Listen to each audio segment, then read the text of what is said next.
Hey guys, what's going on? It's Craig Patterson for DS Sports as always, and here we're going to be taking a review at Matchday 1 of the Scottish Football League season 2019-2020. We had a very entertaining matchday in all 4 leagues in the Scottish Football League, and we're going to be looking at each one by one, looking at who got on the best, who's struggling, who needs to improve, and we'll also take a look at Matchday 2 and what's to come based on what we've seen over the last weekend. And we're going to get into it. We're going to start off in the top flight, so let's get on with it. Remember to like the video, comment anything that you'd like to hear about, comment anything you want, anything to do with the video, and remember to subscribe to the channel. So here we go, the Premiership Matchday 1. Yeah, well, there's only really one place to start, and it was at Parkhead. It was Flag Day for the 8th season in a row. And well, it couldn't have been a much better start for Neil Lennon. It was a 7-0 victory over Tommy Wrights and Johnstone, who had previously struggled in the Betfred Cup over the previous 2 weeks. Started off Mikey Johnston turning Wallace Duffy inside and out before slotting past Xander Clark for the first of the 7-goal route, and then it turned into the Ryan Christie show. A brilliant display from him, 3 wonderful goals. The first one was good. The last one was just as good, if not better. The middle one was a big goalkeeping error from Xander Clark, all outside the box, all left foot strikes from Ryan Christie, and they were all just fantastic. And it was a pretty tough day for Xander Clark, as I've just mentioned. I mean, it's kind of a formality. 7-0 wins. You're gonna be feeling a bit of sympathy for the goalkeeper, especially Xander Clark, who was one of the best in the top flight last year. A lot of clean sheets, kept his side in a lot of games, but here he could do nothing about the 8-time reigning champions beforehand in this one. But yeah, a couple of outstanding left foot strikes. Sorry, not a couple, 3 should I say, like I've already said. Olivier Ncham getting one of his own. Odson Edouard getting his tally off for the season in the Scottish Premiership, and then Lee Griffiths. It's amazing to see him back, especially as a Scotland supporter. I mean, I'm not exactly hugely one side or the other in the Old Firm, but it is good to see Lee Griffiths back. It's been a pretty horrible time, I could imagine, for him and his family. So to see him back, especially when he provided one of the most incredible moments. I mean, it was kind of a bit bittersweet in the end. Those 2 free kicks against England, but it was great to see him back, and it's good to see him in amongst the goals as well, getting some game time. And yeah, will he get back into the Scotland team? How long will it be until he gets back in the Scotland team? I mean, if he's going to be scoring goals every now and then it can't hurt anyone. So definitely one for Steve Clark in the future. But yeah, pretty miraculous win for Celtic on Flag Day. We then go to Edinburgh and the green side of the capital. Hibs, well, they got past St Mirren in the end. It was perhaps a bit more...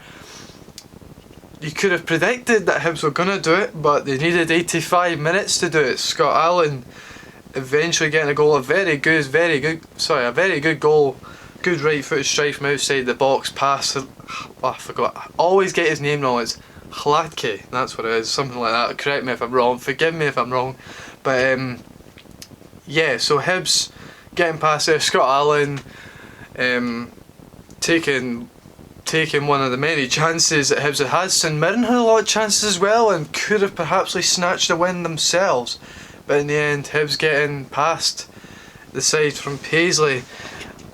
Yeah, definitely a lot of work to be done in the training ground if you're Hibs, especially looking at all the chances he had, especially the new signing Christian Doige coming off the bench.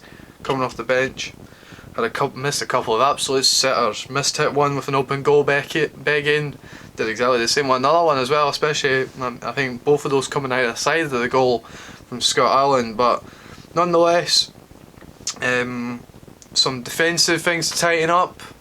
And although they did keep a clean sheet, gotta give them their due, but certainly a lot of work to be done in front of goal, especially the one to be challenging for the European places. Livingston and Motherwell, a pretty tame 0-0 draw at the Tony Macaroni Arena. 2 sides that have done really well, especially in the Betfred Cup over the last couple of weeks. Expecting maybe a bit more bit more goals in it, but not to be there. Yep, so a lot of work for Gary Holt and Stephen Robinson's side respectively. But yeah, Motherwell keeping their 5th straight clean sheet in all competitions. Well, obviously the Betfred Cup and the Premiership. So certainly defensively, Motherwell looking good, but still needing to get their season off in the Premiership to a goal scoring start. Especially with the big one coming up next week, the lunchtime kick-off next Saturday. This coming Saturday at the time recording this on the Wednesday night. Of course, been a bit late in getting this review together. We'll get back to the previews in just a second, but instead we'll go to Dingwall and Ross County with a brilliant start for them. A 3-0 win against Hamilton. A lot of questions being asked about Hamilton's upcoming season. How they're going to do, are they going to be in another dogfight, are we expecting relegation, because they've kind of exceeded themselves in that respect, but nonetheless they were well beaten in Dingwall.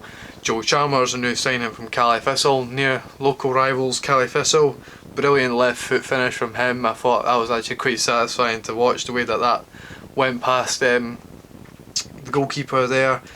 Billy Mackay pouncing on the end of a brilliant dispossessed and through ball at the back post to tap in quite easily. I mean, he's not going to miss chances like that. He's a notorious goal scorer, did it in the Championship, and expecting more of the same this season. And then Ross Stewart finishing off the lot with a header from the corner. So the co-managers there at Ross County couldn't have asked for a better start, and it's going to be an intriguing season for Ross County, especially as now they've had 5 straight wins in all competitions. We talked about Motherwell having 5 straight clean sheets. Well, County has 5 straight wins to go along with that. I mean, I haven't had clean sheets as such, but nonetheless, brilliant performances. I'm expecting a really good County season, and well, if they start as they mean to go on, then we could most certainly get that. We then go into Sunday, and what an eventful Sunday this was for many people could argue, for many different reasons. Started off in Ayrshire, the Sky Sports game saw Kilmarnock and Rangers go at it, and well, it was quite dramatic at the end. Scott Arfield latched onto a rebound from a corner to scramble one home from a matter of yards, pretty much a few yards out. Stephen O'Donnell then at the back post, having all the time in the world to slot home a right-footed volley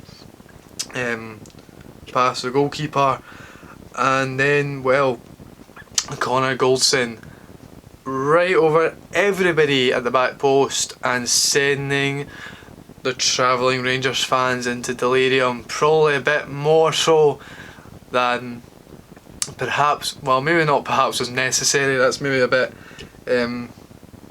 too forward of me to suggest, but obviously we've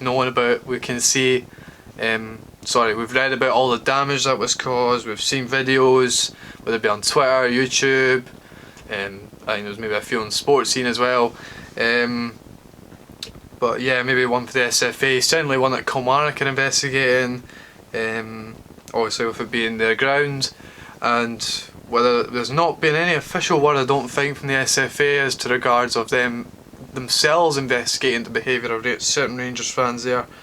But that's kind of the talking point. It's not really the 3 points for Rangers and the good start for them, but more so the aftermath of the last minute celebrations from the Rangers winning goal.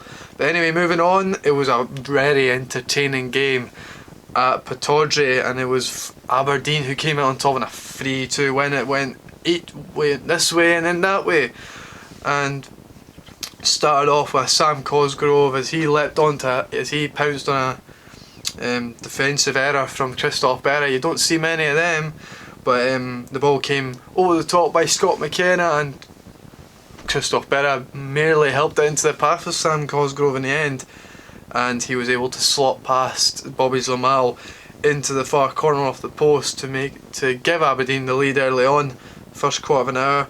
And then Stephen Naismith got a fortunate flick on from an Aberdeen defender to allow him to header home, and equalised for Hearts into the second half, and then Jamie Walker pouncing on a brilliant through ball by Uche Ikpeazu and getting his first Hearts league goal in his second spell with the Jambos. And then I would say a rather silly red card, probably one that kind of shows the youth of the left back Hickey. I mean, pretty straightforward professional foul in the first one, and sorry, I'll say it again. Pretty straightforward professional foul in the first half for his first yellow, and then the second yellow was rather needless. A pretty silly challenge through the back of John McGinn, didn't get really anywhere near the ball, and he saw 2 yellows and an early bath with about 15 minutes to go. Not long after that, a foul meant that Sam Cosgrove was able to convert an equaliser from the penalty spot 12 yards, and then Hedges with a wonderful winner, probably along with maybe 1 or 2 of Ryan Christie's goals, and maybe the I would probably say the Stephen O'Donnell goal, because that was a brilliantly taken goal. One of the goals of the weekend. It was a brilliant finish from Ryan Hedges. The ball came in from Shea Logan. I think there was maybe a slight deflection in there, and then he thumped it past Bobby Zlamal into the roof of net to give Aberdeen all 3 points and send the Pittodrie fans behind that goal into sheer delight. So yeah, the early table as it stands, we look at Celtic on top with 7 goals, 3 points should I say, and then you've got County in second, Aberdeen third, Rangers in fourth, Hibs in fifth, and then Livy and Motherwell 6th and 7th sharing the points at the Tony Macaroni Arena. And then obviously St Johnstone, having conceded those second goals, will remain at the bottom. So now we go into the fixtures from match day 2, and it's a big one to begin with. It's this 12 o'clock kick-off on the Saturday, the 10th of August. Motherwell against Celtic at Fir Park. A brilliant opening weekend for Celtic, as we've said. We've gone over it many times. Yep, and it's going to be a big one for Stephen Robinson's men. Can they bounce back from probably a disappointing opening weekend from their standards and potentially steal something against the Hoops, the 8-time champions? We'll find out. It's on Sky Sports, make sure to check it out if you can. St Johnstone against Livingston at McDiarmid Park, I believe that's a 2 o'clock kick-off from what I've read. At McDiarmid Park, obviously a pretty poor opening weekend for Saints. A lot of potential transfer activity going to happen. Are we going to see Stevie May? Are we potentially going to see Kane Hemmings in the door at St Johnstone in Perth? We'll find out over the coming days. We might even see something before that game against Livingston. Obviously Livy with a disappointing opening draw at home. Hamilton against Kilmarnock. We're expecting this will be back-to-back, the first of the back-to-back games. It's almost like a 2-legged tie in this case, but in this case it's a league game. They will face each other in a reverse fixture, and in the Betfred Cup last 16 it will be next Saturday. Yep, Kilmarnock obviously a sore after it looked like they'd split the points against Rangers. Obviously it wasn't to be. Hamilton a poor opening day result, looking for improvement, but we might have a bit of confidence now they're back at home. And then we've got Tynecastle. It's Hearts against Ross County. Obviously Hearts are pretty good at home, especially with the Tynecastle crowd behind them, but County are in imperious form and will be very confident heading down to the capital. And it's a big one on Sunday. Rangers against Hibs. They notoriously do not like each other. A repeat of obviously the 2016 Scottish Cup final, that one that the highlights I still watch this day, just because it was such a brilliant game. Obviously it was such a 3-2 finish there. Won't say any more about what had happened in that game. Obviously pretty horrible scenes at the end, scenes we don't like. Overly passionate scenes from the Hibs end, but yeah, obviously one that you could earmark as one of your highlights for the year because it's such a feisty affair most of the time. But it's at Ibrox. It's Rangers against Hibs, and then St Mirren against Aberdeen. St Mirren, good performance against Hibs. Will be looking to bring that home and look to overturn Aberdeen. So that is the match day 1 in the top flight. Make sure to check out the website below, dssports.org.uk. Make sure to follow us on Twitter at dssportsyt. everything will be in the description below. Remember to like the video, comment on the video, and then subscribe if you are new. That is the Premiership roundup for match day 1. We're gonna round up the other 3 leagues in the Scottish Football League in separate videos. But until then, make sure to go out and watch the team. Love football, love the game, enjoy the weekend, and we'll see you guys very, very soon. Take care.